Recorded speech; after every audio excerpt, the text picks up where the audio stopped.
আসসালামু আলাইকুম। পড়ছি নিবেদিতা কাহন গল্প। লিখেছেন মেহরুমা নূর। পর্ব ৩৫। তুলি বেগমের অসুস্থতা হঠাৎই একটু বেড়ে গেছে। আবিরের বাবা তাকে ক্লিনিকে নিয়ে এসেছে, সাথে তানহাও এসেছে। আসলে তুলি বেগমের সাথে একজন মেয়ে মানুষ আসার দরকার ছিল, তা নিয়ে একটু তার বাবার বাসায় গেছে, তাই তানহাকে আসতে হয়েছে। কিন্তু এখানে এসে অনেকটা বিপাকে পড়ে গেছে সে, কারণ তাকে অপরাহ্নের সম্মুখীন হতে হচ্ছে। সামনেই দাদুনকে চেক আপ করছেন উনি, যাকে সে গত কয়েকদিন যাবৎ খুব বাজেভাবে এড়িয়ে যাচ্ছে। তার কাছ থেকে এক প্রকার নিজেকে আড়াল করে নিয়েছে, কিন্তু আজ তার সামনে এসে চোখ মেলানো ভার হয়ে যাচ্ছে যেন। তানহা একবার চোরাচোখে তাকিয়ে দেখল অপরাহ্ন কেমন গম্ভীর মুখ করে আছে, যেন ভীষণ পরিমাণ রাগ পুষে আছে সে। তুলি বেগমের চেক আপ করতে করতে অপরাহ্ন জিজ্ঞেস করল, কি হয়েছে দাদুন? এমন ইয়াং অ্যান্ড বিউটিফুল রমণী আবার অসুস্থ কিভাবে হয়? সত্যি করে বলো তো, কি হয়েছে? দাদা কি বেশি জ্বালায় নাকি তোমাকে? তুলি বেগম হাসি মুখে বলল, না রে অপু, আসলে টুডে মর্নিং মর্নিং আই মাথা is very round and round, তারপর আবার ভমিটিংও হইং। আই তো ভেরি অসুস্থই, কি জানি হোয়াট হাঁপানি টিমি। তুলি বেগমের বিশ্ববিখ্যাত ইংলিশ শুনে স্মিত হাসলো অপরাহ্ন। মজার সুরে বলল, বলো কি দাদুন, তাহলে তো মনে হচ্ছে গুড নিউজ দেবে তুমি। বাহ, দাদার স্ট্যামিনার ধাক দিতে হবে, এই বয়সেও জনসংখ্যার বৃদ্ধিতে অবদান রাখছে। তুলি বেগম হেসে বলল, চুপ নটি বয়, হোয়াট বলিস এসব? অপরাহ্নের কথায় তানহাও ঠোঁট টেপে হাসল। চেক আপ শেষে অপরাহ্ন আবিরের বাবার উদ্দেশ্যে বলল, দাদুনের বিপি অনেক বেশি, আর ডায়াবেটিসটাও বেড়ে গেছে। এ কারণে অসুস্থতাটা বেড়ে গেছে। ঔষধের সাথে সাথে দাদুনের খাবার দাবারের ব্যাপারেও নিয়ম মেনে করতে হবে। কিছু টেস্ট লিখে দিচ্ছি, আমাদের ক্লিনিক থেকে করিয়ে নিন।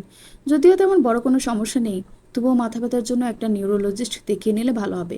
আমার পরিচিত এক বন্ধু নিউরোলজিস্ট, ওর কার্ড দিচ্ছি, হেলথ অ্যান্ড কেয়ার হসপিটালে বসেও দাদুনকে একবার দেখিয়ে আসুন।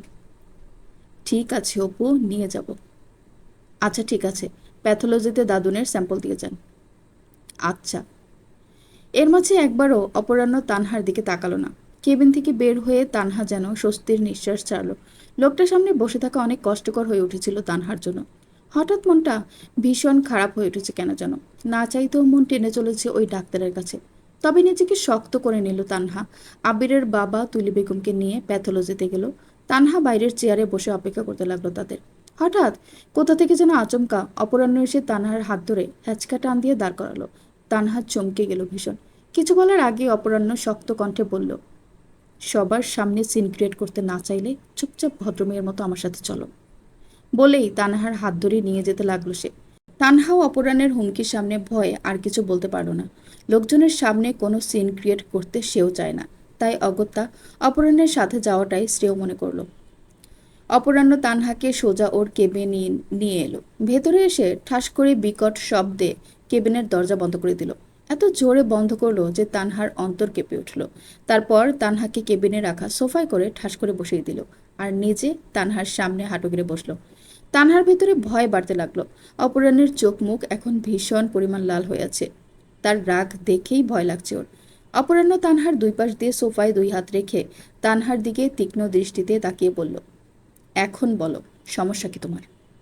তানহা কাপা কাপা স্বরে বলল, কি কি কি সমস্যা? সমস্যা আবার কিসের? অসুস্থ দাদুন, আমি না। অপরাহ্ন চোয়াল শক্ত করে বলল, Tanha, don't try my patient. এমনিতেই প্রচুর গরম হয়ে আছে মাথা, তাই হিয়ালি না করে সোজাসুজি বলো, সমস্যা কি তোমার? তুমি ভালো করে জানো আমি কোন সমস্যার কথা বলছি।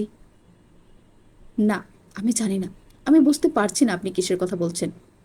অপরাহ্ন এবার একটু ক্ষিপ্ত সুরে বলল, ও আচ্ছা, তুমি জানো না তাই না? গত কয়েকদিন যাবৎ কি করছো তুমি?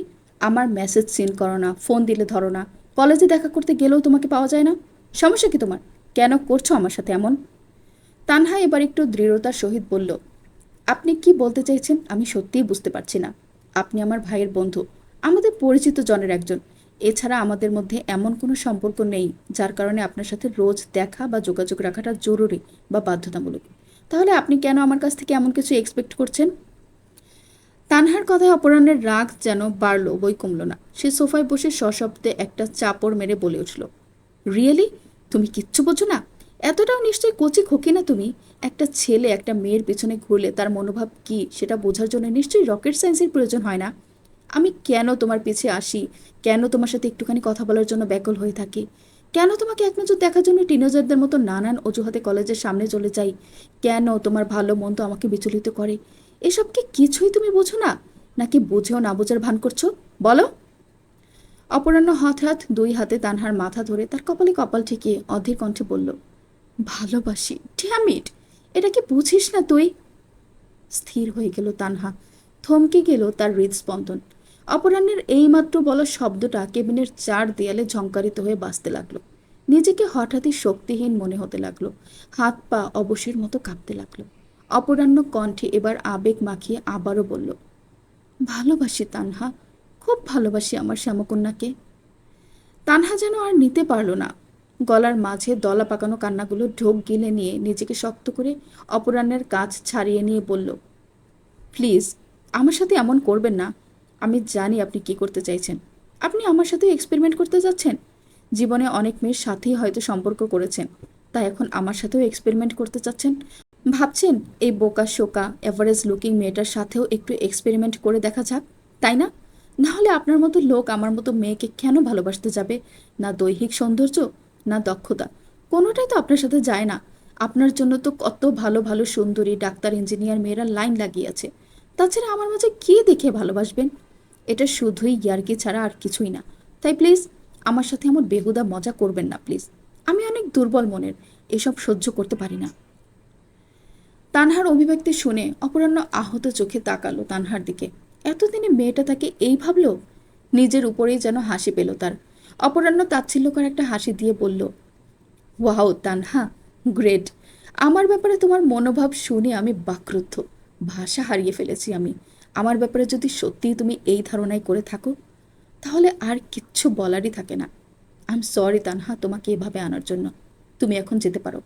আজকের পর আর আমার পক্ষ থেকে কোনো ডিস্টারবেন্স আসবে না। তানহার শরীর হঠাৎ কেমন যেন অসাড় হয়ে এলো। বুকের মাঝে যন্ত্রণা হচ্ছে অসহনীয়। অনেক কষ্টে নিজেকে সামলে নিয়ে উঠে দাঁড়িয়ে দরজার দিকে পা বাড়ালেই অপরাহ্ন পেছন থেকে বলে উঠল, তবে একটা কথা শুনে যাও তানহা, আমার ভালোবাসা যদি সত্যি হয়ে থাকে, তাহলে একদিন অবশ্যই তোমারও সেই ভালোবাসার উপর বিশ্বাস আসবে। সেদিন তুমি নিজেই আসবে। আমি অপেক্ষায় থাকবো সেদিনের। অপেক্ষায় থাকবো তোমার ফিরে আসার। তানহা আর থাকতে পারল না, নিজের কান্না আটকে দৌড়ে বেরিয়ে গেল সে। তুলি বেগমের স্বাস্থ্যের খুব একটা উন্নতি হলো না, বরং উল্টো আরও অবনতি ঘটছে। খাওয়া দাওয়া ছেড়ে দিয়েছে একেবারে। বাড়ির সবাই চিন্তাগ্রস্ত হয়ে পড়ল। অপরাহ্নের কথা মতো তুলি বেগমকে নিউরোলজিস্টকে দেখানো হয়েছে। তিনি তুলি বেগমকে নিয়মিত কিছু ট্রিটমেন্টের জন্য হসপিটালে অ্যাডমিট করতে বলেছেন। ডক্টরের কথা মতো তুলি বেগমকে হসপিটালে ভর্তি করা হয়েছে। তার পাশে পরিবারের সদস্যরা কেউ না কেউ সর্বক্ষণ থাকে, না হলে তুলি বেগম বাচ্চাদের মতো কান্নাকাটি শুরু করতেন। সকাল থেকে আনাফ সাহেব, আবির, তানি ওরা ছিল। দুপুরের পর আবার সানা, তাসির ওরা আসে। আর বিকেলের দিকে সব পোলাবানগুলো এসে হাজির হয়। মুহূর্তে ওরা হসপিটালটাকে পিকনিক স্পট বানিয়ে দেয়। হাসান বাংলা সিনেমার নায়কের মতো স্লো মোশনে দৌড়ে এসে তুলি বেগমের উদ্দেশ্যে ড্রামাটিক ভঙ্গিতে বলল, প্রেতাত্মা, থুকু প্রিয়তমা, দেখো তোমার আশিক, তোমার জানে জিগার সাইকেলের গিয়ার এসে গেছে। আমি থাকতে কিচ্ছু হবে না তোমার। আমি এখনই গান গাইবো আর তুমি একদম ঠিক হয়ে যাবে, দেখবে। সানভি মাঝখান থেকে বলে উঠল, কেন, তোর গানে কি প্যারাসিটামল আছে নাকি যে নানুমণি ঠিক হয়ে যাবে? আরে এটা বাংলা সিনেমা থেরাপি, বুঝলি?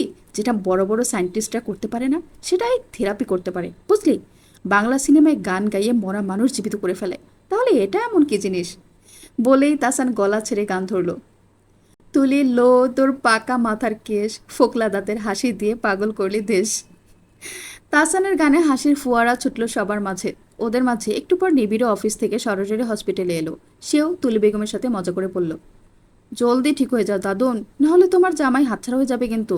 এক্ষুনি দেখলাম বাইরে সিনিয়র ফিমেল ডাক্তারের সাথে প্রেম লীলা করে বেড়াচ্ছে। নিবিড়ের কথায় তুলি বেগম তেতে উঠে বলল, কি এত বিগ ডিয়ার ওর? এক্ষুনি ফাংশো করছে ওকে।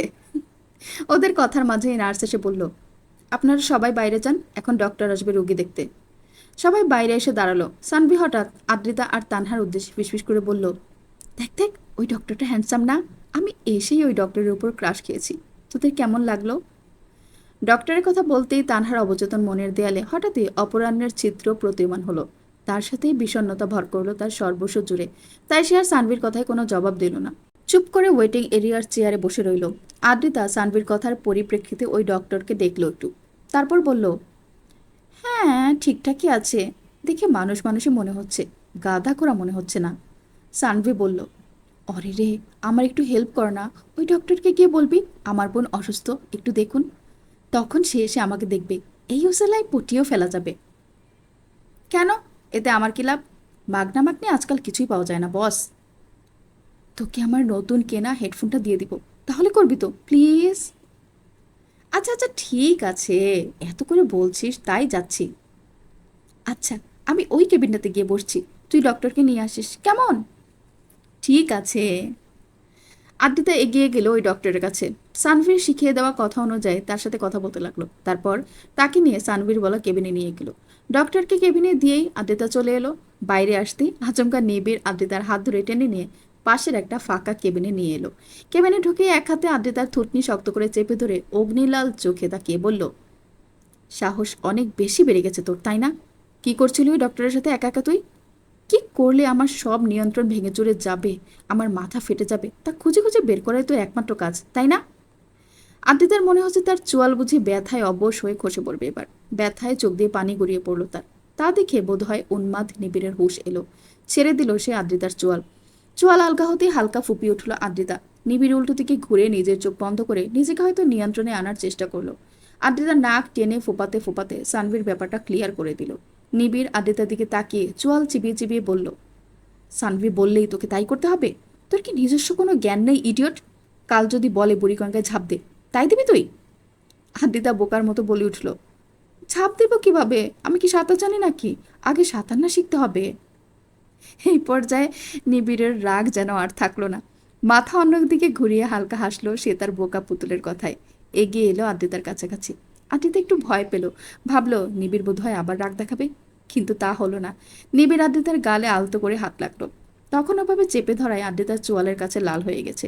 নিবিড় সেখানে বৃদ্ধাঙ্গুল বুলিয়ে দিতেই ব্যথা পেয়ে হালকা কুঁককে উঠল আদ্রিতা। নিবিড় আদ্রিতার গালের লাল হওয়া স্থানে চুমু খেয়ে অসহায় সুরে বলে উঠল, তুই এত ননের পুতুল কেন রে? সামান্য ছোঁয়াতেই তোর এই অবস্থা। যখন গভীর ছোঁয়া পাবি তখন তো তোকে আইসিইউতে ভর্তি করতে হবে। আমার ভবিষ্যৎ গভীর অন্ধকারে ডুবতে দেখতে পাচ্ছি আমি। নিবিড়ের বলা কথাটার সারমর্ম বুঝতে অনেকটা সময় ব্যয় করতে হলো আদ্রিতার। আর যখন বুঝতে পারলো তখন লজ্জারা চারিদিক থেকে দৌড়ে এসে ঝাঁপিয়ে পড়লো আদ্রিতার উপর। নিজেকে কোনো সিন্দুকের মাঝে লুকিয়ে ফেলতে ইচ্ছে করছে তার। লোকটা দিন দিন যেন অসভ্য হয়ে উঠছে।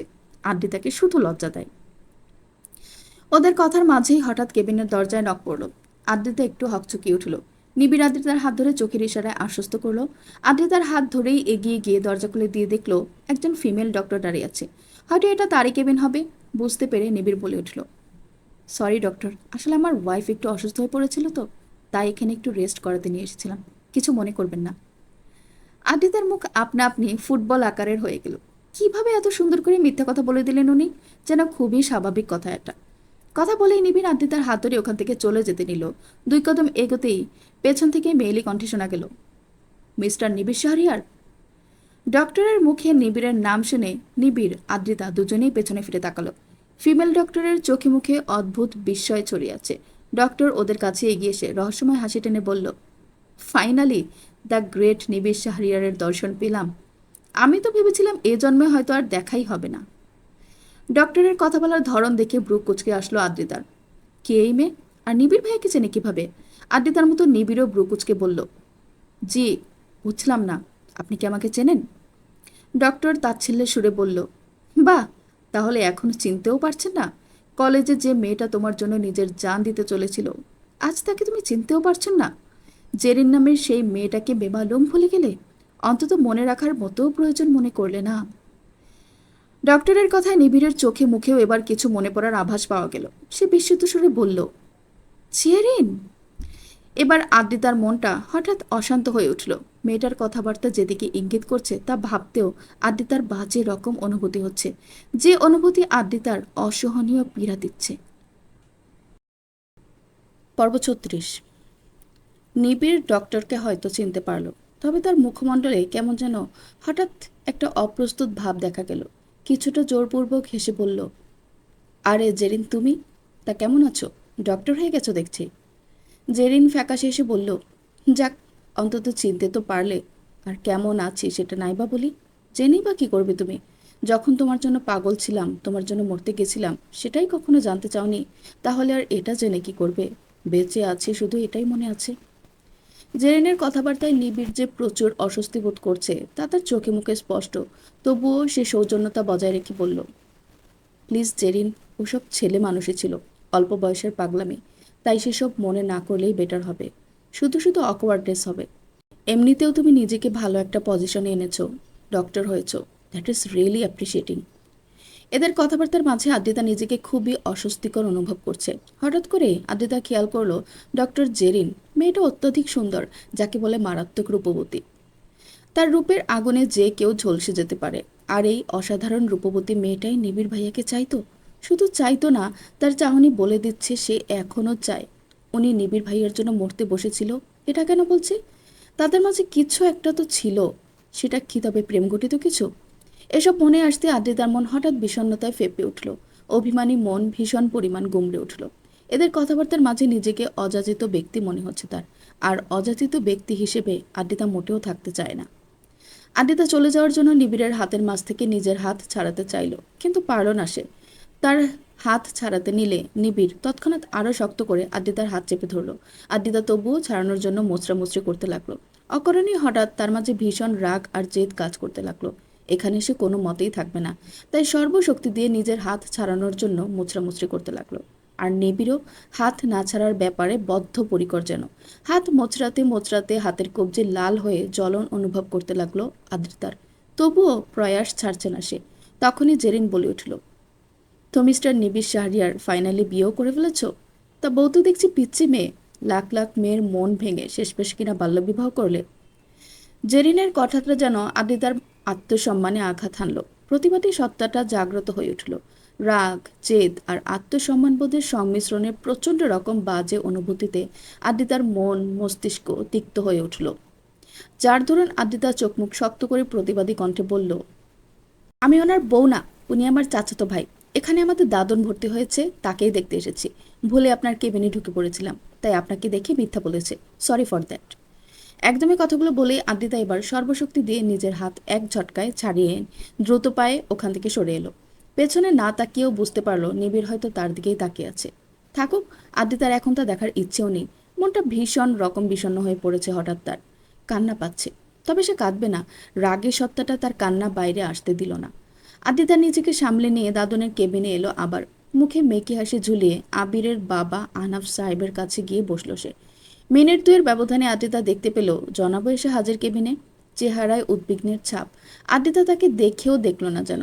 দাদার বাহু জড়িয়ে ধরে তার কাঁধে মাথা রেখে বসে রইল সে। আর চোখে তাকিয়ে দেখল নিবিড় কেমন রাগে চোখে তার দিকে তাকিয়ে আছে, যেন একবার হাতে পেলেই খেয়ে ফেলবে অবস্থা। দেখুক, তাতে আদ্রিতার কি? আদ্রিতা তার হাতে ধরা দেওয়ার মোটে নেই এখন, মোটেও। রাত ৮টার দিকে তুলি বেগমকে রিলিজ দিয়ে দিল। তখন বাসার উদ্দেশ্যে রওনা হলো সবাই। এর মাঝে নিবিড় অনেকবার আদ্রিতার সাথে কথা বলার চেষ্টা করেছে, কিন্তু প্রতিবারই আদ্রিতা তাকে এড়িয়ে গিয়ে অন্যদের সাথে মিশে গেছে। চোখের ইশারায় ডাকলেও তার তোয়াক্কা করেনি। এতে জন্য নিবিড়ের রাগের মাত্রা হাই হচ্ছে, তাতেও ভ্রুক্ষেপ করছে না আদ্রিতা। গাড়ির কাছে এসেও আদ্রিতা নিবিড়ের গাড়িতে না গিয়ে দাদা দাদুনের সাথে যেতে চাইল, কিন্তু তুলি বেগম অসুস্থ থাকায় তাকে পেছনের সিটে শুইয়ে নিয়ে যেতে হবে। তাই ওই গাড়িতে বসার জায়গা পেল না সে। অগত্যা না চাইতেও নিবিড়ের গাড়ির কাছে এলো সে। নিবিড় চোখের ইশারায় আদ্রিতাকে সামনের সিটে বসতে বলল, কিন্তু আপাতত জেদি মুডে চলা আদ্রিতা নিবিড়ের ইশারা সম্পূর্ণ উপেক্ষা করে পেছনের সিটেই গিয়ে বসলো। আদ্রিতা, সানভি, তানহা পেছনের সিটে বসলো, আর তাসান নিবিড়ের পাশে সামনের সিটে বসলো। গাড়ি স্টার্ট হতেই তাসান হঠাৎ বলে উঠল, ধুর, আজকের দিনটা একেবারে নিরামিষ গেল।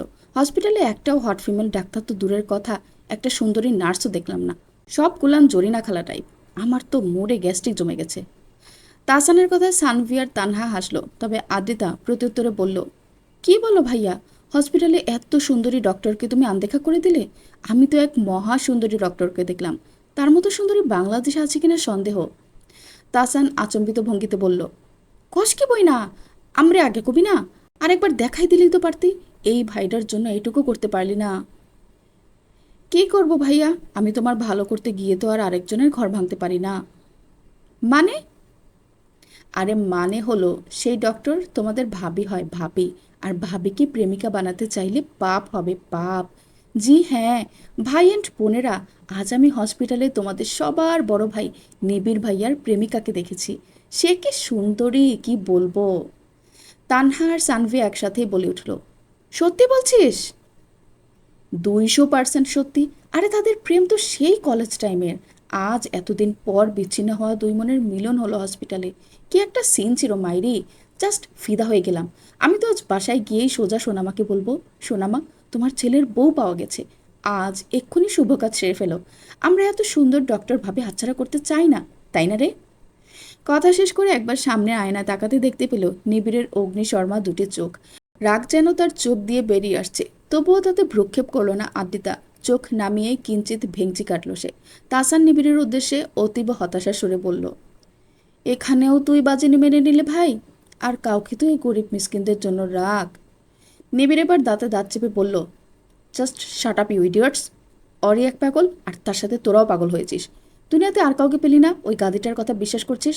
আরে ওর নিজের মাথায় মগজ আছে নাকি কচুভর্তা আছে সেটাই আজ পর্যন্ত বুঝতে পারলো না, আর ওর কথা শুনে তোরা নাচছিস। বুঝতে পারছি না এখানে কে বড় পাগল। আর অরে তুই আর একটা, শুধু আর একটা ফালতু কথা বলে দেখ, তোকে যদি গাড়ি থেকে ছুঁড়ে না মারছি তো আমার নামও নিবিড় না। নিবিড়ের রাগ থেকে সবগুলো চুপসে গিয়ে রইল, সাথে আদ্রিতাও। এই পর্যায়ে সত্যি ভয়ে চুপ হয়ে গেল সে। নুরান অনেকক্ষণ হলো নীলাম্বরীর আইডিতে মেসেজ পাঠিয়ে বসে আছে, কিন্তু রিপ্লাই আসছে না। আইডিতে সবুজ বাতি জ্বলছে, তবুও রিপ্লাই দিচ্ছে না দেখে একটু কেমন যেন লাগছে তার। এই কেমন লাগাটা রাগ নাকি অন্য কিছু তা ঠিক ঠাহর করতে পারছে না। যদিও নুরানের রাগ খুবই কম হয়, বলতে গেলে হয়ই না, রাগ তার স্বভাবেই নেই। তবে নীলাম্বরীর সাথে কথা হওয়ার পর থেকে তার সব নিয়মই যেন অনিয়মে জর্জরিত হচ্ছে। তেমনি হয়তো এই রাগ নামক বস্তুটাও তার মাঝে দেখা দিচ্ছে। অপেক্ষার প্রহর শেষে নীলাম্বরীর রিপ্লাই এলো। সে লিখেছে, সরি সরি, আসলে একটু ব্যস্ত ছিলাম তো তাই রিপ্লাই দিতে পারিনি। নুরানের ঠোঁটে মুচকি হাসি ফুটল। সে রিপ্লাই দিল, ইটস ওকে, সরি বলতে হবে না। তা কী কাজে ব্যস্ত ছিলে শুনি? নুরানের মেসেজের রিপ্লাইতে নীলাম্বরী যে রিপ্লাই দিল তার জন্য নুরান মোটেও প্রস্তুত ছিল না। সে লিখেছে, আসলে ছেলেপক্ষ দেখতে এসেছে আমাকে, তাদের সামনে ছিলাম তো তাই। মেসেজটা পড়ে নুরান কিছু সময়ের জন্য কেমন স্থির হয়ে গেল যেন। হঠাৎ করে কেমন স্তম্ভিত হয়ে গেল সে। নুরান কখনো নীলাম্বরীকে সরাসরি আই লাভ ইউ বা ভালোবাসার অভিপ্রায় জাতীয় কিছু বলেনি, তবে অনুভূতির কিছু আলাপন করেছে তারা, যেগুলোর নুরান ধারণা করেছিল নীলাম্বরীরও তার মতোই অনুভব পোষণ করেছে। কিন্তু আজ হঠাৎ এমন কথায় হতভম্ব হয়ে গেল সে। কিছু সময় থম মেরে বসে রইল। অনেকক্ষণ পর নীলাম্বরীর টেক্সট এলো। সে লিখেছে, হেই, কোথায় হারিয়ে গেলেন? আর বাই দ্য ওয়ে, আমি কিন্তু মজা করছিলাম। সাথে অনেকগুলো হাসির ইমোজি দিল। তা দেখে নুরানের হঠাৎ করে ভীষণ রকম মেজাজ খারাপ হলো। রাগে সে ফোনটা বিছানার উপরে ছুঁড়ে মারল। দুই হাতে মাথার চুলগুলো চেপে ধরে কিছুক্ষণ বসে রইল সে। এই কয়েকটা সেকেন্ড যে বাজে অনুভূতিটা সে অনুভব করেছে তা নুরান ইহকালেও চায় না। হঠাৎ কিছু একটা মনে আসার মতো ঝড় করে মাথা তুলে তাকালো নুরান। ছুঁড়ে মারা ফোনটা হাতে নিয়ে দ্রুতগতিতে টেক্সট লিখল, তোমার সাথে দেখা করতে চাই আমি। লিখে সাথে সাথে সেন্ডও করে দিল। সেন্ড করে হৃৎপিণ্ড অস্থিতিশীল পরিস্থিতিতে চলে গেল। অশান্তভাবে পা উপর নিচ নাচাতে লাগলো। এর আগে কখনো এমন কিছু বলেনি সে। কখনো নীলাম্বরীর সাথে দেখার কথা বলেনি। আসলে কখনো তেমন আকাঙ্ক্ষায় জাগেনি, সে এভাবেই খুশি ছিল। তবে আজ নীলাম্বরীর অমন কথায় তার মস্তিষ্কে কিছু একটা যেন ঘটে গেছে, যার কারণে এখন সে এমন কথা বলল। হঠাৎ করে যেন দেখা করাটা তার কাছে জরুরি হয়ে গেছে। অজানা একটা ভয় তাকে এটা করতে বাধ্য করেছে। কিন্তু এখন নীলাম্বরী কি রিয়াক্ট করবে এটাই চিন্তা হচ্ছে তার। সে কি রাজি হবে নুরানের প্রস্তাবে? মুখের ওপর পানির ছিটা পড়তেই ঘুমের ঘোর থেকে ধরফরিয়ে জেগে উঠল আদ্রিতা। চোখ মেলে তাকাতেই নিবিড়ের বাজখাই নজরের সম্মুখীন হলো সে। হতবুদ্ধির মতো ডানে বামে তাকিয়ে নিজের অবস্থান বোঝার চেষ্টা করলো। শেষে যতদূর মনে আছে সে গাড়িতে জানালায় মাথা ঠেকিয়ে বসেছিল। তারপর কখন ঘুমিয়ে গেছে খেয়াল নেই, কিন্তু এখানে কিভাবে এলো? আর বাকিরা কোথায়? তার ভাবনার মাঝেই নিবিড় আদ্রিতার মুখের উপর তুড়ি বাজিয়ে বলল, ঘুম ভেঙেছে নাকি ওই সামনের নদীতে গিয়ে চুবানি দিয়ে আনবো? আদ্রিতা এবার পূর্ণ দৃষ্টি স্থির করল নিবিড়ের উপর। সে যে এখন শুধু এই দৈত্য দানবের সাথে একাই আছে তা বুঝতে পেরেই গলা শুকিয়ে আসছে তার। আদ্রিতা কম্পিত গলায় বলল, আমাকে এখানে কেন এনেছেন? আর সবাই কই? নিবিড় শয়তানি হাসি হেসে বলল, সবাইকে দিয়ে কি করব? খুন তো আমি তোর করব, বাকিদের নাকি? তাই তো শুধু তোকে কৌশলে নিয়ে এসেছি। দাদনের গাড়ি তো আগেই বাড়ি পৌঁছে গিয়েছিল। আর সানভিকে ওদের বাসায় ড্রপ করার সময় তানহাকেও ফুপিদের বাড়িতে নামিয়ে দিয়ে এসেছি। এখন আরামে তোকে খুন করতে পারবো। আমাকে ইগনোর করার শাস্তি হিসেবে এইটুকু তো তোর পাও নাই। তা বল, কিভাবে উপরে যেতে চাস তুই? পানিতে চুবিয়ে মারবো, নাকি এখানেই গলা টিপে মেরে নদীতে ভাসিয়ে দিব তোকে? বল না কোনটা করব। চাইলে তুই নিজস্ব চয়েসও বলতে পারিস। আমি আবার খুন করার বিষয়ে অনেক জেনারেস, বুঝেছিস? আদ্রিতার আত্মা অর্ধেক এমনিতেই বেরিয়ে গেল নিবিড়ের ভয়ঙ্কর কথায়। এই দৈত্য দানব দেখছি সত্যি সত্যি মানুষ মারা শুরু করে দিয়েছে। কী দরকার ছিল তখন অত রাগ দেখানোর? এখন কে বাঁচাবে তোকে? এই অল্প বয়সে মরার কোনো শখ নেই আদ্রিতার। এখনও তো 10-12টা বাচ্চা পয়দা করে নিজের ফুটবল টিমই বানালো না। নিজের ফুটবল টিমের জন্য হলেও তাকে বাঁচতে হবে। আদ্রিতা সুযোগ বুঝে নিজের যান বাঁচাতে ফট করে গাড়ির দরজা খুলে বাইরে বেরিয়ে পালাতে চাইল, কিন্তু বিধিবাম তার পারল কই। নিবিড় তার থেকেও দ্রুত ছুটে এসে ছো মেরে আদ্রিতাকে খপ করে ধরে ফেলল। ধরে এনে দুই হাতে আদ্রিতার কোমর ধরে তাকে উঁচু করে গাড়ির ডিকির উপর বসিয়ে দিল। তারপর আদ্রিতা দুই দিক দিয়ে ডিকির উপরে নিজের দুই হাত রেখে আটকে ফেলল তাকে। হালকা ঘাড় বাঁকিয়ে আদ্রিতার মুখের কাছে ঝুঁকে তীক্ষ্ণ দৃষ্টিতে তাকিয়ে দাঁত কিরমির করে বলল, এখন পালাচ্ছিস কেন? হ্যাঁ, তখন তো খুব বাহাদুরি দেখাচ্ছিলি। আমাকে অ্যাটিটিউড দেখানো, নিবিড়কে ইগনোর করার স্পর্ধাও দেখানো হচ্ছিল। Not bad. তা এখন কি হলো? এখন অ্যাটিটিউড দেখা। আদিতা ভয়ে ঢোক গিলে ফিচেল গলায় বলল, কি যে বলেন না, অ্যাটিটিউড আর আমি? আপনার বোধহয় কোনো মিসআন্ডারস্ট্যান্ডিং হয়েছে। অ্যাটিটিউড কোন ক্ষেতের মূলা তাই তো জানি না আমি। সেটা কি খাই না পরে? খাওয়ার জিনিস হলেও আমার এমনিতেও পছন্দ না। আপনি তো জানেনই আমি খাবারের ব্যাপারে খুব অনিচ্ছুক। আপনি শুধু শুধু ভুল বুঝছেন। আমি বরং যাই। হ্যাঁ। নিবিড় ধমকে সুরে বলল, চুপ। মজা হচ্ছে আমার সাথে? খুব বেশি মজা করা শিখে গেছিস মনে হচ্ছে। মজার ছলে যা খুশি তাই করবি। তখন ওদের কি বলছিলি ওসব? হ্যাঁ, আমার নামে বানোয়াট কথা বলার সাহস কি করে হলো তোর? তখনকার কথা বলতে আদ্রিতার এবার সেই সুন্দরী ডক্টরের ব্যাপারটা মনে পড়ল। আর তা মনে আসতেই হঠাৎ ভয়কে সাইডে সরিয়ে দিয়ে সেখানে দখল করলো অভিমানী সত্তা। কিছুক্ষণের জন্য ভুলে যাওয়া অভিমানটা আবার নতুন আমেজে জাগ্রত হয়ে উঠল। অভিমানের টইটুম্বুর আদ্রিতার মাথা অন্যদিকে ঘুরিয়ে নিচু স্বরে বলল, বানোয়াট কথা কই বললাম? যা সত্যি তাই তো বলেছি। নিবিড় এক হাতে আদ্রিতার চোয়াল ধরে সামনে ঘুরিয়ে ক্ষিপ্ত স্বরে বলল, সত্যি বলেছিস তাই না? মন তো চাচ্ছে এক্ষুনি তুই আর তোর সত্যকে উঠিয়ে ডাস্টবিনে ফেলে দেই। আইসে সত্যের দেবী, ইডিয়ট একটা। আদিত্য এবার অভিমানের সাথে একটু প্রতিবাদের সুর মিশিয়ে বলল, হ্যাঁ হ্যাঁ, এখন তো আমাকে ডাস্টবিনেই ফেলবেন। আমার আর দরকারই বা কি আপনার? নিজের পথের কাঁটা সরাতে এখানে নিয়ে এসেছেন। এত কষ্ট করতে হবে না আপনার। শুধু শুধু আমার মতো তুচ্ছ প্রাণীকে মেরে হাত ময়লা করার দরকার হবে না আপনার। কারোর মাঝে অযাচিত ব্যক্তি হওয়ার মতো অন্তত আমার মন মানসিকতা নেই। তাই আপনি নিশ্চিন্তে থাকতে পারেন। এখন সরুন, যেতে দিন আমাকে। নিবিড় ভাবলেশীনভাবে বলল, পারলে যে দেখা। আদিতা নিবিড়কে সরানোর জন্য ঠেলতে লাগলো, কিন্তু বলিষ্ঠ দেহের অধিকারী নিবিড়কে আদিতার মতো চড়ুই পাখির ধাক্কায় এক চুলও নড়াতে পারল না। তবুও সে ঠেলে সরাতে চাইছে। অভিমানী মন ভীষণ পরিমাণ ফেপে উঠছে তার, যার প্রখরতায় দু চোখের নোনা জল বিনা অনুমতিতেই গড়িয়ে পড়া শুরু করে দিল। নিবিড়ের বুকে ধাক্কাতে ধাক্কাতে নাক টেনে ফোপাতে ফোপাতে এসে বলতে লাগলো, সরুন বলছি, থাকবো না আমি, চলে যাব আমি, যেতে দিনা। এই পর্যায়ে এসে নিবিড় তার সেই অভিনব কায়দায় আদিতার মুখ বন্ধ করে দিল। তৎক্ষণাৎই আদিতার প্রহাররত হাত দুটো বন্ধ হয়ে গেল। ধমকিত হলো তার সর্বাঙ্গ।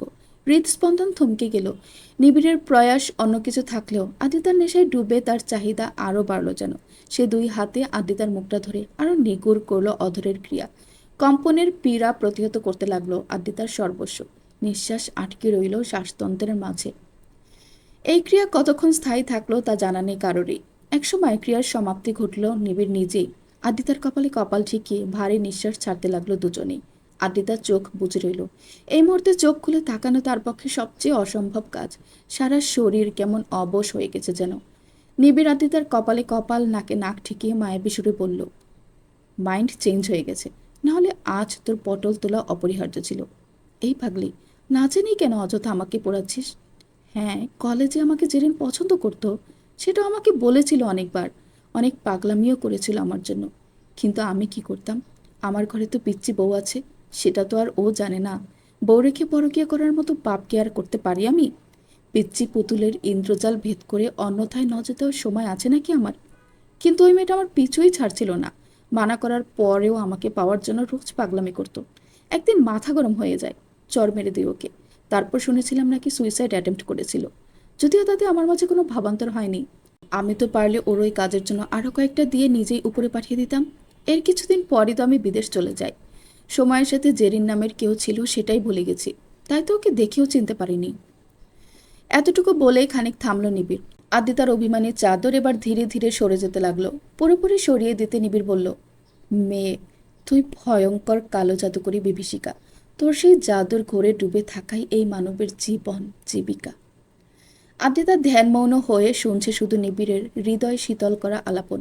মনের সকল জমাট তিক্ততা ধুয়ে মুছে যাচ্ছে যেন তার আকৃষ্ট আলাপনে। সুখময় স্নিগ্ধতায় মন জুড়িয়ে যাচ্ছে যেন। এরই মাঝে নিবিড় আবার বলে উঠল, বাই দ্য ওয়ে, তোরা তোর আগের কারণ কিন্তু আমি বুঝলাম না। মনে হচ্ছে জ্বলছে কোথাও। দেখ না কেমন পোড়া পোড়া গন্ধ পাচ্ছি। তোর কলিজা পোড়ার কি বিচ্ছিরি গন্ধ আসছে। আদিতা তেজি কণ্ঠে বলল, আমি জেলাস, তাও আবার ওই ডক্টরের উপর। ও প্লিজ, আমার বইয়ে গেছে। আপনি যা খুশি তাই করুন, তাতে আমার কি? দরকার হলে ওই ডক্টরের রোগী হয়ে যান, না হলে তার গলার স্টেথোস্কোপ হয়ে যান, তাতে আমার কি? নিবিড় বাঁকা এসে আদিতার কানের কাছে মুখ নিয়ে ফিসফিসিয়ে বলল, সত্যিই রোগী হয়ে যাবে বলছিস? ঠিক আছে, তুই যখন বলছিস তাহলে তোর কথা কিভাবে ফেলে দেই, তাই না? কালই জেরিনের হসপিটালে রোগী হয়ে যায় তাহলে। আদিতার রাগে কটমটের চোখে তাকিয়ে নিবিড়ের বুকে ধাক্কা দিয়ে সরিয়ে দিয়ে বলল, যান। কাল কেন, আজই যান, এক্ষুনি যান। কে ধরে রেখেছে আপনাকে, অসহ্য লোক? বলেই আদিতা নেমে কপট ট্রাক দেখিয়ে চলে যেতে নিলেই নিবিড় হেসে দিয়ে পেছন থেকে আদিতার কোমর পেঁচিয়ে তাকে ধরে ফেলল। আদিতা ছাড়া পাওয়ার জন্য মোচড়ামোচড়ি করতে লাগলো। নিবিড় তাকে পেছন থেকে পেটে পেঁচিয়ে ধরে নিজের সাথে মিশিয়ে নিল। আদিতার পিঠ এসে নিবিড়ের বুকের সাথে লেগে গেল। আদিতার রাগ দেখে হাসতে লাগলো নিবিড়। একসময় উচ্চস্বরে প্রাণখোলা হাসি হাসল সে। তা দেখে আদিতা ছুটোছুটি বন্ধ করে স্থির হয়ে গেল। ঘাড় বাঁকিয়ে সে নিবিড়ের প্রাণখোলা হাসি দেখতে লাগলো মুগ্ধ নয়নে। আজ প্রথম সে নিবিড়কে এভাবে হাসতে দেখছে। লোকটাকে হাসলে কত অমায়িক সুন্দর লাগে। ভালোই হয়েছে সে সবার সামনে হাসে না, না হলে হয়তো নজর লেগে যেত সবার। এই হাসি শুধু আদিতার জন্য, যা কেবল সেই দেখবে। হাসি থামলে নিবিড় আদিতাকে পেছন থেকে জড়িয়ে ধরে গাড়ির ডিকির উপর আধো বসা হয়ে দাঁড়ালো। আদিতার কাঁধে থুতনি রেখে কানে চুমু খেয়ে বলল, এই তুইতেই আমার নির্বাসন। তোর নামেই শুধু লেখা আমার সব অনুভূতির বর্ষণ। আদিতার হৃদগ্রহে এবার ঝলমলে হলো হাজার তারার মেলায়। বসন্তের আগমনের ন্যায় হাজার পুষ্পের সুবাসে মন মোহনীয় হয়ে উঠল। দূর আকাশের রূপালী চাঁদটাকে চিল্লিয়ে বলতে ইচ্ছে হলো, দেখ চাঁদ, সে শুধুই আমার। পর্ব 37। সকাল থেকে বাড়ির আবহাওয়ার তাপমাত্রা প্রচণ্ড হাই হয়ে আছে। তানের মেজাজ ভীষণ চড়েছে আজ। তা দেখে সবার মাঝে ত্রাসের আতঙ্ক সৃষ্টি হচ্ছে। সকাল সকাল ডাইনিং টেবিলে আসতেই তানের উচ্চ তাপমাত্রার আভাস পেল সবাই। তানি খাবারের বোল এনে আবিরের সামনে ঠাস করে শব্দ করে রাখলো, যেন বোলটা ঠাস করে আবিরের মাথায় ফাটানোর ইচ্ছে ছিল তার। কিন্তু আপাতত টেবিলের উপরেই কাজ চালাতে হচ্ছে তাকে। সকল প্লেট গ্লাসগুলো ঠাস ঠাস করে এক প্রকার আছড়ে রাখছে টেবিলের উপর। তার এক একবার ঠাস করে জিনিসপত্র রাখার শব্দে টেবিলে বসা পরিবার বৃন্দ কেঁপে কেঁপে উঠছে। ভয়ে সবাই চুপসে জড়সড় হয়ে আছে। আদ্রিতা আবিরের দিকে ঝুঁকে ফিসফিস করে বলল, চাচ্চু, কাহিনী কি? আমার সুইট মিছরির মতো সোনামায়ের উপর হঠাৎ রিনা খানের আত্মা ভর করলো কেন? তুমি কিছু করনি তো? আবির আরও ডাবল ফিসফিস করে বলল, মাম্মি কসম, আমি কিচ্ছু করিনি অরিমা। আমার মতো মাসুম অবলা স্বামীর কি স্পর্ধা আছে বউকে কিছু বলার? আরে ভালো করে মনে করে দেখো, নিশ্চয় কোনো গড়বড় করেছো তুমি, না হলে আমার সোনামা শুধু শুধু রাগার লোকই না। ওদের ফিসফিসানি দেখে তানি ধমকে সুরে বলে উঠল, অরি, খাবার টেবিলে কি গল্প করতে এসেছিস তুই? চুপচাপ খাবার খা, না হলে উঠে যা। আদ্রিতা ভয়ে সাথে সাথে এক খাবলা খাবার নিয়ে মুখে টুসে দিল, যেন সারা জনমের খাবারের কোটা আজই পূরণ করবে সে। আদ্রিতার মতো বাকিরাও টু শব্দ না করে গপাগপ খাওয়া শুরু করে দিল, যেন এই ত্রিভুবনে খাওয়া ছাড়া আর কোনো দ্বিতীয় কাজটি নেই। গপাগপ খেয়ে সবাই যার যার মতো নিজের যান হাতি নিয়ে কেটে পড়ল ডাইনিং থেকে। নিবিড়ে উঠে যেতে নিলে তানি এগিয়ে এসে বলল, দাঁড়া নিবিড়, কথা আছে কিছু তোর সাথে। নিবিড় খুব ভালো করেই জানে তার মা কি বলবে তাকে, তাই মায়ের কথার তীর থেকে বাঁচতে নিবিড় অজুহাত দেখিয়ে বলল, মা, অন্য কোনো সময় বলো, আমার জরুরি মিটিং আছে, এখনই বের হতে হবে। বলেই নিবিড় উল্টো ঘুরে চলে যেতে নিলে তানি কড়া গলায় পেছন থেকে বলে উঠল, তোকে সেদিন মানা করেছিলাম আমি, অরির থেকে দূরে থাকতে বলেছিলাম, তুই কিন্তু সেসব মানছিস না। নিবিড় পেছনে ঘুরে শান্ত সুরে বলে উঠল, আগেরবার তো তোমার কথাই শুনেছিলাম, তাতে কি সুফল হয়েছে তা নিশ্চয় তুমিও জানো। আমি তোমার অবাধ্য ছেলে না মা, তবে তোমার এই কথা মানতে পারবো না আমি। এটা মানাতে চাইলে আমার দেহ থেকে হৃৎপিণ্ড বের করে নিতে হবে তোমার।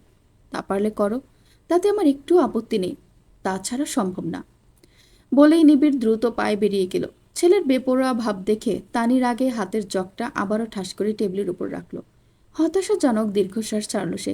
তানি যদিও জানতো নিবিড় তার কথা মানবে না।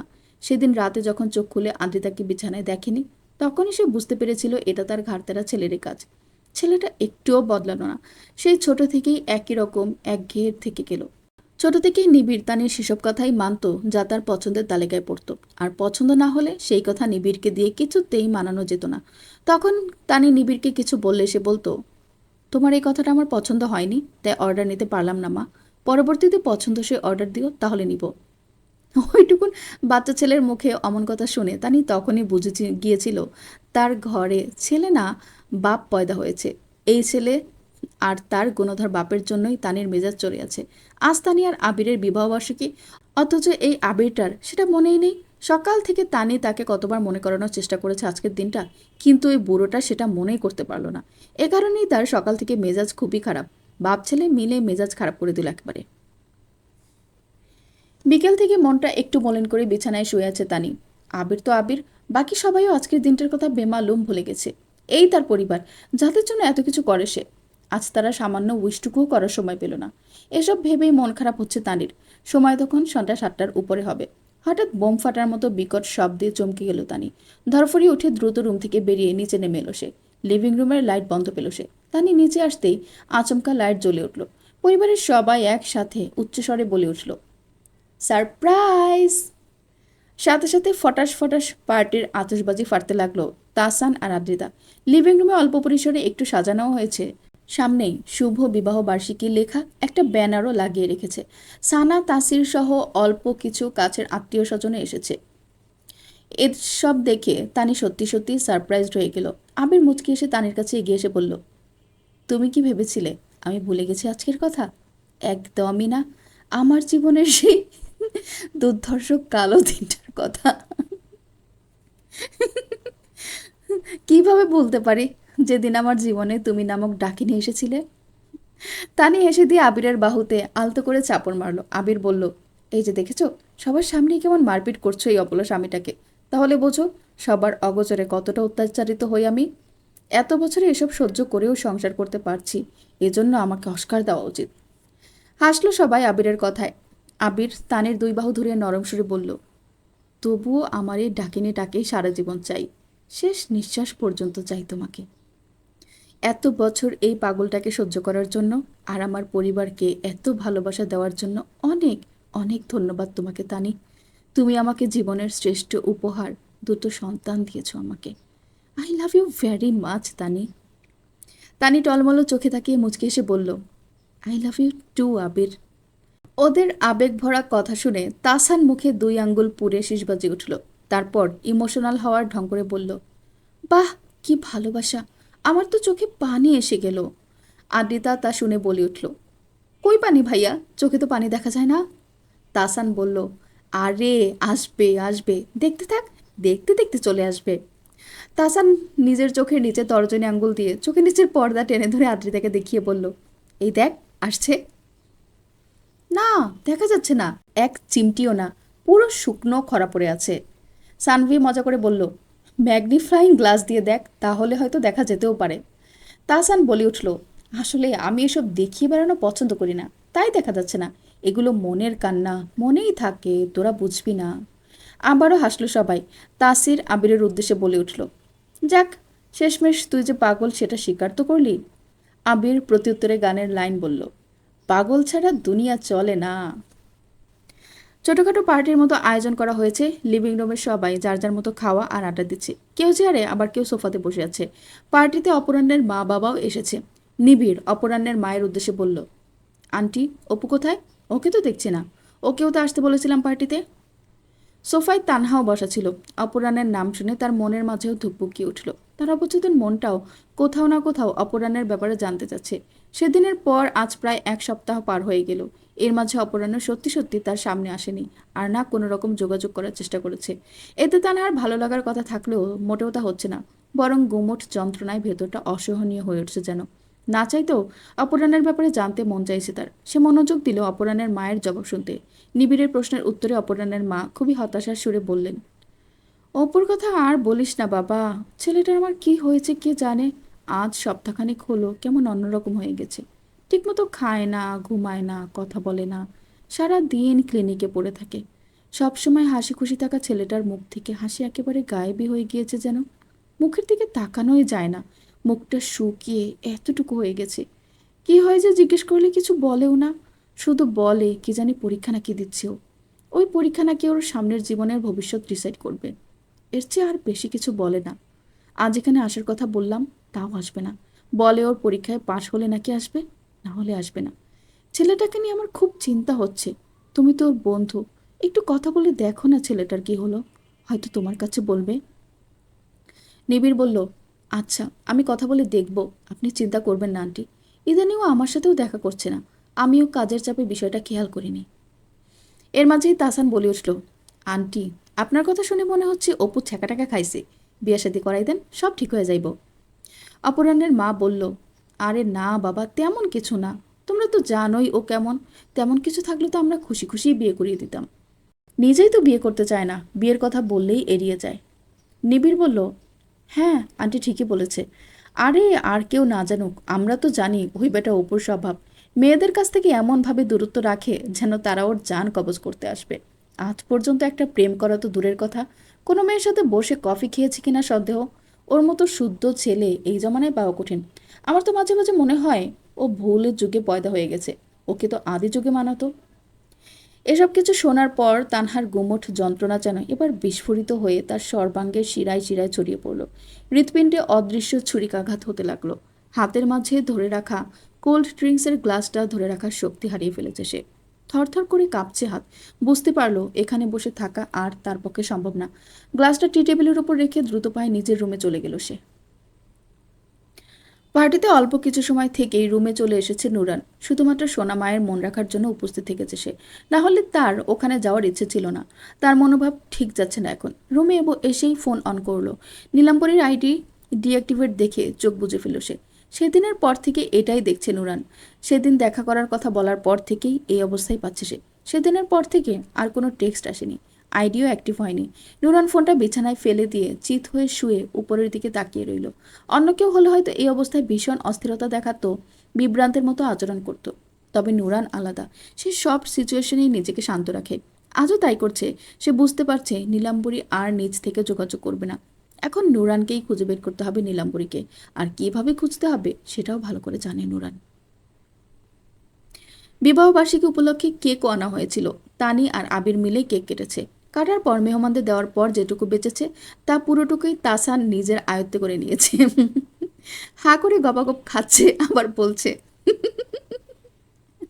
রুচি নাই বুঝলি, এইটুকু কেক খেয়ে জ্বালাতে হচ্ছে। হাসলো আদ্রিতা। সানা তখন বলল, আরে নিবিড়কে কি কেক দেওয়া হয়েছে? ও তো কেক কাটার আগের রুমে চলে গেল। অফিস থেকে ফিরে ফ্রেশ হওয়ার সময় পায়নি, তাই রুমে গেল ফ্রেশ হওয়ার কথা বলে। আর তুই দেখি সব একাই সাবার করেছিস। দেখি দে দিকে। আরে মা, একটু খেতে দাও না, এমনিতেই রুচি নেই, তারপর খেতেও দিচ্ছ না তোমরা। হয়েছে, আর খেতে হবে না, ছাড় দেখি। একটু নিবিড়কে দিতে হবে না? সানা একটা ফ্রিজে এক পিস কেক রেখে নিবিড়কে দেওয়ার জন্য যেতে নিলেই হঠাৎ তানি তা একটু দরকারে ডাক দিল। সানা তখন ফ্রিজটা আদ্রিতার দিকে এগিয়ে দিয়ে বলল, যা তো আম্মা যান, তুই একটু নিবিড়কে কেকটা দিয়ে আয় তো। আদ্রিতা মাথা নেড়ে কেকের পিসটা নিয়ে সিঁড়ি বেয়ে উপরে নিবিড়ের রুমের দিকে এগুলো। নিবিড়ের রুমের দরজায় এসে নক করতে নিয়ে দেখলো দরজা খোলাই আছে। আদ্রিতা দরজা আস্তে করে ঠেলে ভেতরে ঢুকতে ঢুকতে বলল, নিবিড় ভাইয়া, আপনার জন্য কেক এনে। বলতে বলতে ভেতরে ঢুকে সামনে তাকাতেই থতমত খেয়ে গেল আদ্রিতা। নিবিড় শুধু ট্রাউজার পরা অবস্থায় খালি গায়ে আয়নার সামনে দাঁড়িয়ে তোয়ালে দিয়ে মাথার ভেজা চুলগুলো মুছছে। এইমাত্র শাওয়ার নিয়ে বেরিয়েছে বোধহয়। পেছনে তার ফর্সা খোলা পিঠটাতে পানির বিন্দু বিন্দু কণা জমে আছে। এমত অবস্থায় তাকে অত্যাধিক আকর্ষণীয় লাগছে। আদ্রিতার বেহায়া বেলাজ নজর যেন বখাটের মতো তাকিয়ে আছে সেদিকে। ঘোর লাগা ওই বেহায়া দৃষ্টি হয়তো ভুলেই গেছে যে এভাবে তাকিয়ে থাকাটা অসভ্যতার মাঝে পড়ে। আদ্রিতাকে আয়নায় দেখতে পেল নিবিড়। বাঁকা হেসে ঘাড় ঘুরিয়ে তীক্ষ্ণ দৃষ্টিতে তাকালো সে আদ্রিতার দিকে। তার তাকানো দেখে আদ্রিতার হুঁশ এলো যেন। সে লজ্জার কবলে আবদ্ধ হলো। অপ্রস্তুত নজর এদিক ওদিক তাকিয়ে কেকের পিসটা টেবিলের উপর রেখে বলল, আপনার কেক। বলেই আবার চলে যেতে উদ্যত হতেই পেছন থেকে ভারী গলায় নিবিড় ডাকলো, দাঁড়া। দাঁড়িয়ে গেল আদ্রিতা। নিবিড় তোয়ালে রেখে ধীরে ধীরে এগিয়ে এলো আদ্রিতার দিকে। তা দেখেই আদ্রিতার মাঝে দুরু দুরু কম্পনের সৃষ্টি হলো। নিবিড়কে আসতে দেখে ধীরে ধীরে আদ্রিতা পেছাতে লাগলো। পেছাতে পেছাতে একসময় দেয়ালে পিঠ ঠেকে গেল। আর পেছাতে পারল না সে। নিবিড় আদ্রিতার একেবারে কাছে চলে এলো। তার চোখের নজর ভীষণ নেশাময়, যা আদ্রিতাকে বিবশ করে দিচ্ছে। নিবিড় আদ্রিতার মাথার দুই পাশে দেয়ালে হাত রেখে আদ্রিতাকে দুই হাতের মাঝে আবদ্ধ করে ফেলল। মাথা ঝুঁকিয়ে আদ্রিতার চুলের ঘ্রাণ নিতে নিতে কানের কাছে এসে নেশালো কণ্ঠে বলল, চোরের মতো আমাকে যে এভাবে দেখছিস, তার পারমিশন নিয়েছিস তুই? বিনা পারমিশনে নিবিড় শাহরিয়ারকে খালি গায়ে দেখার অপরাধে তোকে কি ভয়ঙ্কর শাস্তি দিতে পারি আমি তা জানিস? এই দৈত্য দানবটা তো তোকে এখন খেয়ে ফেলবে। এখন কে বাঁচাবে তোকে? আদ্রিতা কথা বলবে কে? নিবিড়ের এত কাছে আসায় এমনিতেই তার নিঃশ্বাস তলদেশে গিয়ে লুকিয়েছে। চোখ বুজে গেছে আপনা আপনি। নিবিড়ের চুলে শীতল পানি টুপটুপ করে আদ্রিতার কাঁধে পড়তেই শিহরণ সৃষ্টি হলো সকল স্নায়ুকোষে। সদ্য শাওয়ার নিয়ে বের হওয়া নিবিড়ের শরীর থেকে এক ঠান্ডা শীতল স্নিগ্ধতা পাচ্ছে আদ্রিতা, যা তাকে অবশ করে দ্রবীভূত করে দিচ্ছে। আদ্রিতার নীরবতার মাঝেই নিবিড় আবার বলে উঠল, কিরে, কথা বলছিস না কেন? তাহলে শাস্তি ভোগ করতে রেডি? বলেই নিবিড় আদ্রিতার কানের লতিতে আলতো করে কামড় দিয়ে দিল। আদ্রিতা ঘাড় কাত করে কম্পিত গলায় বলল, এমন কিছু না, আমি তো শুধু আপনার কেক দিতে এসেছিলাম, ফুপিমণি বলেছিল তাই। নিবিড় মাথা উঠিয়ে বলল, এমনভাবে বলছিস যেন কেক দিয়ে আমাকে অনেক কৃতার্থ করছিস। এত কৃতার্থ করছিস যে এক্ষুনি তোর চরণ ধুয়ে পানি খাওয়া অতীব অপরিহার্য হয়ে গেছে আমার উপর। আদ্রিতা কুঞ্চিত নয়নে তাকিয়ে বলল, আমি কখন বললাম তা? আচ্ছা, তো এখন তোর বলার অপেক্ষায় থাকতে হবে আমার? ম্যাডাম কখন বলবে তারপর আমার বুঝতে হবে? সামান্যতম ম্যানার্সটুকুও শিখিসনি তুই, তাই না? কেকটা এনে এমনভাবে রেখে যাচ্ছিস যেন আমি রাস্তার ফকির মিসকিন। মানে জিনিসটা আমার হাতে দিতেও তোর হাত পচে যাবে, তাই না? আদ্রিতা হতবাক। প্রকৃতিতেও এত রকম পরিবর্তন নেই যতটা এই লোকের আছে। সে বোধহয় আরও 3 জনম নিলেও এই লোকটাকে চিনতে পারবে না। দীর্ঘশ্বাস ছেড়ে আদ্রিতা গিয়ে কেকের পিচ নিবিড়ের সামনে ধরে বলল, এখন নিন।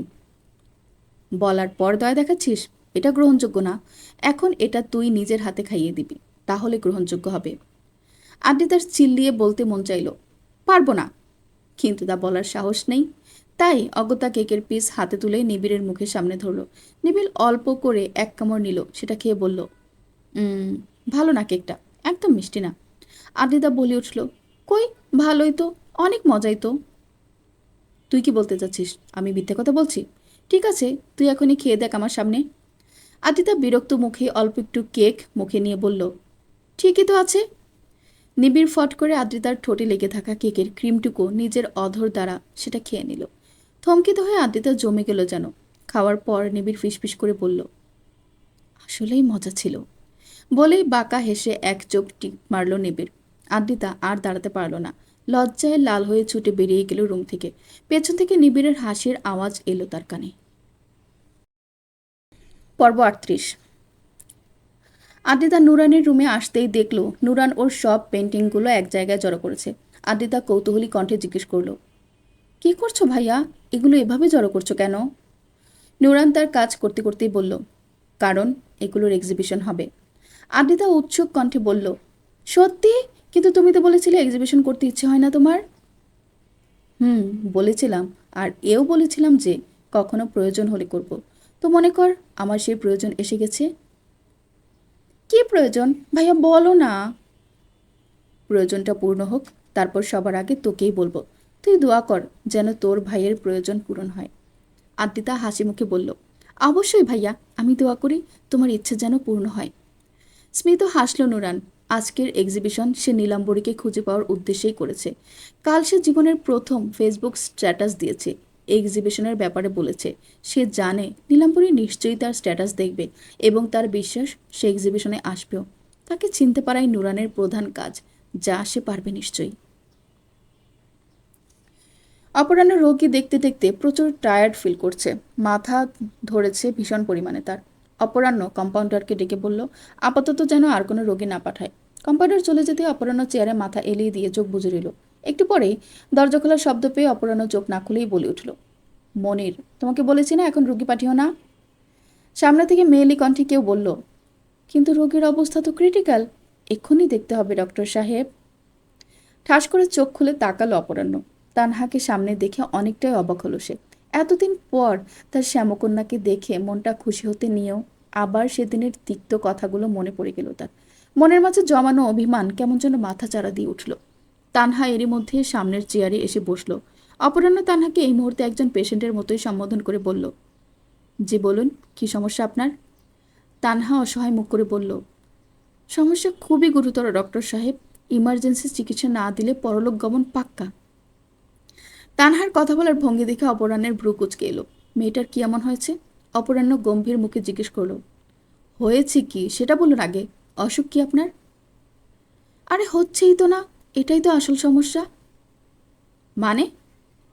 মানে কিছুদিন পূর্বে একজন আমাকে প্রায় রোজ কলেজ থেকে বাইকে চড়িয়ে ঘোরাতো, কিন্তু গত কয়েকদিন হলো সেটা আর হচ্ছে না। কিন্তু আমার তো অভ্যাস হয়ে গেছে, তাই না? তাই তো আর কোনো বাহনে উঠতে মন চায় না আমার। হেঁটে হেঁটে চলাফেরা করতে হয়, যার জন্য আমার পা দুটোই অসম্ভব ব্যথা হয়। সেই ব্যথা থেকে জ্বর আসে, জ্বর থেকে কাশি, কাশি থেকে বমি, বমি থেকে ডায়রিয়া, ডায়রিয়া থেকে দুর্বলতা, দুর্বলতা থেকে মাথা ব্যথা, তারপর কোমর ব্যথা, তারপর তানার রোগের লিস্ট শুনে অপরাহ্ন ভ্যাবাচাকা খেয়ে বলল, ব্যাস ব্যাস, রোগ বলছেন নাকি রোগের নামের উপর পরীক্ষা দিচ্ছেন? কি করব বলুন, সব রোগ ওই বাইকলার জন্যই হয়েছে। এখন আপনি এর চিকিৎসা করুন। অপরাহ্ন মনে মনে একটু হাসলো, তারপর বলল, হতে পারে আপনার দোষে সে আসে না। একবার মন থেকে ডেকে দেখুন, অবশ্যই আসবে। তানহা এবার অপরাধী সুরে বলল, দোষ তো আমি করেছি, অনেক বড় দোষ। কি করব, আমি আবার একটু টিউবলাইট কিনা। অপরাহ্ন মুখ অন্যদিকে ঘুরিয়ে ঠোঁট কামড়ে হাসলো। তানহা আবার বলল, আমি সেই বাইকওয়ালাকে খুব মিস করছি।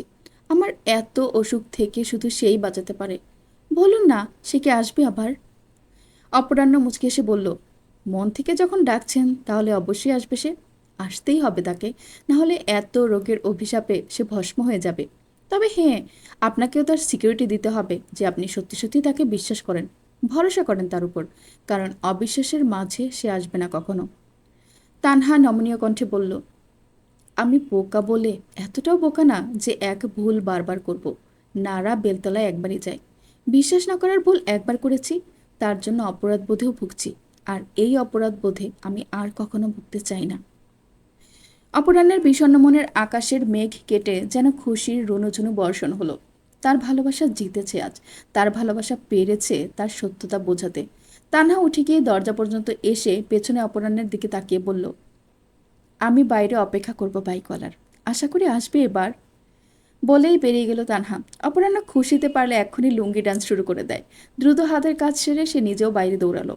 আজ তার শ্যামকন্যাকে নিয়ে বের হবে নীল দিগন্তে।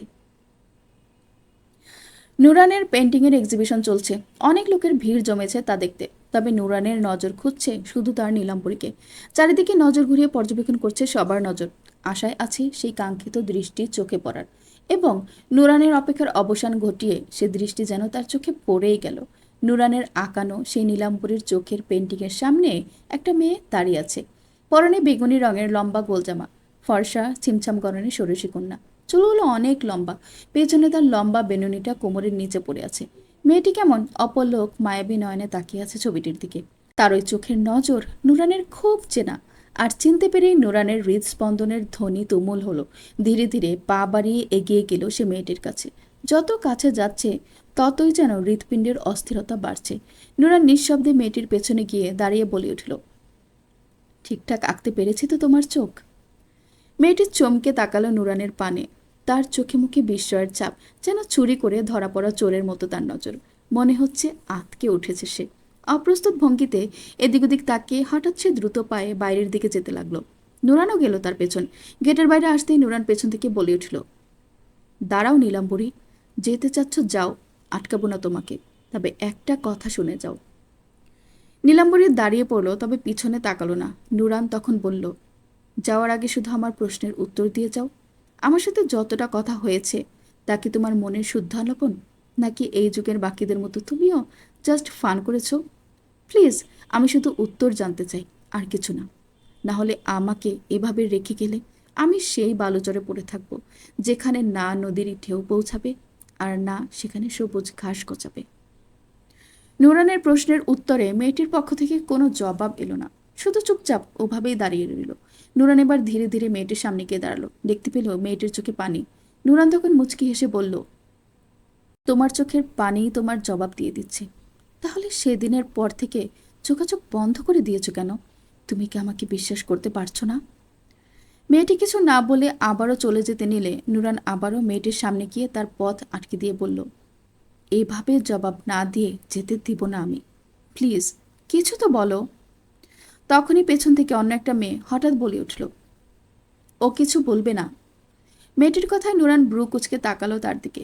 মেয়েটি ওদের কাছে এগিয়ে এসে বলল, ওকে হাজার প্রশ্ন করলেও কোনো জবাব পাবেন না। নুরান প্রশ্নবিদ্ধ চোখে তাকিয়ে জিজ্ঞেস করল, কেন? কারণ ও কথা বলতে পারে না। প্রচণ্ড রকম ধাক্কা খেল নুরান। বিস্মিত নজরে তাকালো সে নীলাম্বরীর দিকে। মেয়েটির দুই চোখের নোনা জল আরও বাড়ল যেন। অপরাধীর মতো মাথা নিচু করে আছে। হয়তো তার সত্যতা প্রকাশ পাওয়ায় নুরানের সামনে লজ্জিত অনুভব করছে নিজেকে। নীলাম্বরীর সাথে মেয়েটি আবার বলে উঠল, হ্যাঁ ঠিক শুনেছেন, তনয়া কথা বলতে পারে না। ছোটবেলায় একটা অ্যাক্সিডেন্ট ওর বাকশক্তি হারিয়ে যায়, শুধু শুনতে পারে। নুরান ব্রুকুচকে বলল, এক মিনিট, তনয়াকে? ওর নামই তনয়া, নীলাম্বরী ওর আইডির নাম, আর আমি ওর বেস্ট ফ্রেন্ড। নুরানের বুকের মাঝে মুষড়ে উঠল যেন। সে মায়া ভরা চোখে তাকালো তনয়ার পানে। এখন যেন সব পরিষ্কার হয়ে গেল। মেয়েটা যে এ কারণেই তার সাথে যোগাযোগ বন্ধ করে দিয়েছে তা বুঝতে পারল সে। হয়তো ভেবেছে সামনাসামনি দেখা হলে নুরান তার এই অসম্পূর্ণতার ব্যাপারে জানলে তাকে অপছন্দ করবে না, তাই দেখা করার কথা বলায় সে যোগাযোগ বন্ধ করে দিয়েছে। নুরান তনয়ের বান্ধবীর দিকে তাকিয়ে বলল, আপনি কিছু মনে না করলে এই হলের ক্যাফেটেরিয়াতে তনয়াকে নিয়ে একটু বসবেন আমার সাথে? শুধু 5 মিনিট, বেশি নিব না। নুরানের কথায় তনয়ার বান্ধবী তনয়ার দিকে তাকালো তার মতামত জানতে। তনয়া মাথা নাড়িয়ে না করলো তাকে। উল্টো বান্ধবীর হাত ধরে চলে যেতে চাইল। নুরান তা দেখে আবারও অনুনয় সুরে বলল, দেখুন ওর কথা শুনবেন না। আপনি যদি ওর ভালো চেয়ে থাকেন তাহলে প্লিজ বসুন একটু। মেয়েটা যেন বুঝলো নুরানের মনোভাব। সে মাথা নেড়ে হ্যাঁ বুঝালো। মেয়েটি তনয়ার হাত ধরে নুরানের সাথে এসে ক্যাফেটেরিয়ার একটি খালি টেবিলে বসলো। একপাশে নুরান আর একপাশে ওরা দুজন। তনয়ার বান্ধবী বলা শুরু করলো, তনয়া আপনাকে প্রথম দেখেছিল বাসের ভিতরে। আপনি বোধহয় কলেজের ড্রেসে ছিলেন। আমি আর তনয়াও ওই বাসেই ছিলাম। আমরাও কলেজ থেকেই ফিরছিলাম, আপনার সিটের পাশের সিটে। আপনি বাসের মাঝেই আর্টবুক বের করে বাসের অন্য সিটে মায়ের কোলে বসে থাকা এক শিশুর স্কেচ আঁকছিলেন। মেয়েটির কথায় নুরানের মনে পড়ল, নুরান সবসময় সাইকেল নিয়ে কলেজে যায়, কখনো বাসার গাড়ি ব্যবহার করে না। একদিন ওর সাইকেল নষ্ট হয়ে গিয়েছিল, সেদিনও বাসে করেই ফিরছিল, আর সেখানে পিচ্চি বাচ্চাটাকে তার স্কেচ বানানোর খুব ইচ্ছে হয়েছিল তার। তনয়ের বান্ধবী আরও বলল, সেদিন তনয়ের আপনার ব্যক্তিত্ব পছন্দ হয়েছিল। আপনার ব্যাপারে জানার খুব উৎসুকতা হয়েছিল ওর। আপনার গলার আইডি কার্ড থেকে আপনার কলেজের নাম আর আপনার নামও জেনেছিল। তারপর একদিন আপনার কলেজে গিয়ে লুকিয়ে আপনাকে ফলোও করেছিল। তারপর ফেসবুকে আপনার আইডি খুঁজে বের করে, আর তারপরই আপনার সাথে আলাপন শুরু হয়। আপনার দেখা করার কথায় ও বিচলিত হয়ে যায়, নিজেকে অপরাধী ভাবে। ভাবে হয়তো ওর আপনার সাথে কথা বলাটাই উচিত হয়নি। আপনার মনে কোনো রকম আশা জাগানো উচিত হয়নি, কারণ ওর সত্যি জানলে আপনি হয়তো ভাবতে পারেন তনয়া আপনাকে বোকা বানিয়েছে। কারণ ওর মতে ও হয়তো আপনার কাছের কেউ হবার যোগ্য না, আর এ কারণেই ও যোগাযোগ বন্ধ করে দিয়েছে। আমি ওর সব কথাই জানি। আমার মনে হলো আপনাকে জানানো জরুরি, কারণ আপনার মাঝে আমি শুদ্ধতা দেখেছি। ওর ব্যাপারে সবটা বলে দিয়েছি। আপনার এখন যা বলার তনয়াকে বলুন, আমি বাইরে অপেক্ষা করছি। কথাগুলো বলা শেষ করে তনয়ার বান্ধবী উঠে চলে গেল। তনয়া নিজেও উঠে যেতে চাইল, তবে নুরান টেবিলের উপর তার হাত ধরে আবারও আটকে দিল। তনয়ার হাত ধরে বলে উঠল, আমি জানি তোমার মনে অনেক দ্বিধাদ্বন্দ্ব চলছে, অনেক। তবে একটা কথা না বলে পারছি না। তোমার কথাবার্তায় আমি তোমাকে খুব বুদ্ধিমতী ভেবেছিলাম, কিন্তু সত্যি বলতে তুমি মোটেও বুদ্ধিমতী না। আর তুমি যদি নিজেকে অন্যদের থেকে কম ভাবো, তাহলে অন্যরা কি ভাববে? নিজেকে কখনো ছোট ভাবতে নেই। একটা কথা মনে রাখবে, অন্য কারোর অধিকার নেই তোমাকে জাজ করার। সে আমি হোক বা অন্য কেউ, তুমি যেমনই হও, তোমার নিজের তাতে গর্ব হওয়া উচিত। অন্য কেউ কি ভাবলেও সেটা ভেবে কখনো নিজের পথ চলবে না, তাহলে কখনো জীবনের আত্মতুষ্টি পাবে না। দেখো, আমি তোমার সিদ্ধান্তে হস্তক্ষেপ করার কেউ না। তুমি যা চাইবে তাই হবে। শুধু তোমাকে একটা কথা বলতে চাই, তোমার যদি আমার উপর একটুও বিশ্বাস থেকে থাকে, তাহলে আমাকে আজ আটকাবে তুমি। আর যদি না আটকাও, তাতেও রাগ হব না। তোমার সিদ্ধান্তের রেসপেক্ট করব আমি, আর আজকের পর তোমার সাথে যোগাযোগ করব না। বলেই নুরান উঠে যেতে উদ্যত হলো। তৎক্ষণাৎ তনয়া নুরানের হাত চেপে ধরল। ঠোঁটের কোণে হাসির রেখা ফুটল নুরানের। তাকালো সে তনয়ার পানে। তনয়াও হালকা লাজুক হাসল। আদ্রিতা আচারের বয়াম কোলে নিয়ে সোফায় বসে টিভি দেখছে আর আচার খাচ্ছে। তানি খাবারের প্লেট হাতে নিয়ে এসে আদ্রিতার সামনে বসে বলল, দুপুরের খাবার বাদ দিয়ে তুই বসে বসে আচার খাচ্ছিস? আচার খেলে পেট ভরবে? খালি পেটে এত আচার খেলে অ্যাসিডিটি হবে পাগলি। আদ্রিতা আহ্লাদে হেসে বলল, আমার হবে না। বললেই হলো, আয় আমি খাইয়ে দিই, না হলে তো আজ আর সারাদিন আচার খেয়েই থাকবি। বলেই তানি নিজের হাতে ভাতের লোকমা তুলে আদ্রিতার মুখে তুলে দিতে লাগলো। ওদের খাওয়ার মাঝেই নিবিড়কে দ্রুত পায়ে সিঁড়ি থেকে বেয়ে নামতে আসতে দেখলো ওটা। তাকে বাইরের দিকে যেতে দেখে তানি বলে উঠল, নিবিড় কোথায় যাচ্ছিস? তানের প্রশ্নে নিবিড় দাঁড়িয়ে গেল। তার চোখে মুখে হালকা অপ্রস্তুত ভাব দেখা গেল। সে প্রত্যুত্তরে বলল, একটা মিটিং আছে মা, সেখানেই যাচ্ছি। আজ তো শুক্রবার, ছুটির দিনেও কিসের মিটিং? একটা ইমার্জেন্সি পড়ে গেছে, তাই জরুরি মিটিং রাখা হয়েছে, খুবই ইম্পর্টেন্ট, আমি আসছি। বলেই নিবিড় বেরিয়ে গেল। আদিতে একটু অবাকই হলো, সাথে মনক্ষুণ্ণ। সকালে নিবিড় ওকে বলেছিল আজ ওদের সবাইকে বেড়াতে নিয়ে যাবে, আর এখন আবার এভাবে চলে গেল। আদি তার আর খেতে ইচ্ছে করলো না। সে তানিকে বলে নিজের রুমে চলে এলো। তখনই ওর বান্ধবী ইভার ফোন এলো। সে বলল আজ নাকি বন্ধুরা মিলে বেড়ানোর প্ল্যান করেছে। আদিতাকেও যেতে বললো ওদের সাথে। আদিতা ভাবলো এটাই ভালো হবে, ঘরে বসে মন খারাপ করে থাকার চেয়ে বেরিয়ে আসলে মন ভালো হবে। তাই আদ্রিতাও রাজি হয়ে গেল। রেডি হয়ে বেরিয়ে গেল ইভার বলা লোকেশন অনুযায়ী। একটা রেস্টুরেন্ট গেল আদ্রিতা। সেখানে বান্ধবীদের সাথে অনেকক্ষণ আড্ডাও দিল তারা। ওরা আড্ডা দিচ্ছিল রেস্টুরেন্টের 3 তলায়। আড্ডা দেওয়া শেষে নামতে গিয়ে দেখলো লিফটের সামনে অনেক ভিড়। তাই আদ্রিতা দাঁড়িয়ে না থেকে সিঁড়ি বেয়েই নিচে নেমে আসতে লাগলো। সিঁড়ি বেয়ে দোতলায় আসতেই হঠাৎ আদ্রিতা দেখতে পেল নিবিড়কে। দোতলার একটা টেবিলে বসেছে। তাকে এখান থেকে দেখে অনেকটাই অবাক হলো সে। তবে তার চেয়েও বেশি অবাক হলো তার সামনের ব্যক্তিকে দেখে। কারণ সেই ব্যক্তিটি আর কেউ না, সেদিনে সেই ডক্টর জেরিন। তা দেখে বড় সড় একটা ধাক্কা খেলো আদ্রিতা। নিবিড় ভাই তাহলে জেরিনের সাথে দেখা করতে এসেছে, তাও আবার বাসায় মিথ্যা বলে? আদ্রিতা স্তব্ধ হয়ে গেল। অনুভূতি শূন্য মনে হলো যেন নিজেকে। দাঁড়িয়ে থাকার শক্তিও যেন হারিয়ে ফেলেছে। রাগে দুঃখে মন মস্তিষ্ক চরম পরিমাণে বেশি উঠল তার। আর এক মুহূর্ত না দাঁড়িয়ে থেকে নিজের কান্না আটকে দৌড়ে নেমে গেল সে। শুনলেন মেরুমা নূরের লেখা নিবেদিতা কাহন গল্প থেকে পর্ব 35, 36, 37, 38। গল্পটির পরবর্তী পর্বগুলো শুনতে চাইলে অবশ্যই চ্যানেলটিকে সাবস্ক্রাইব করে আমার সাথেই থাকুন। ধন্যবাদ।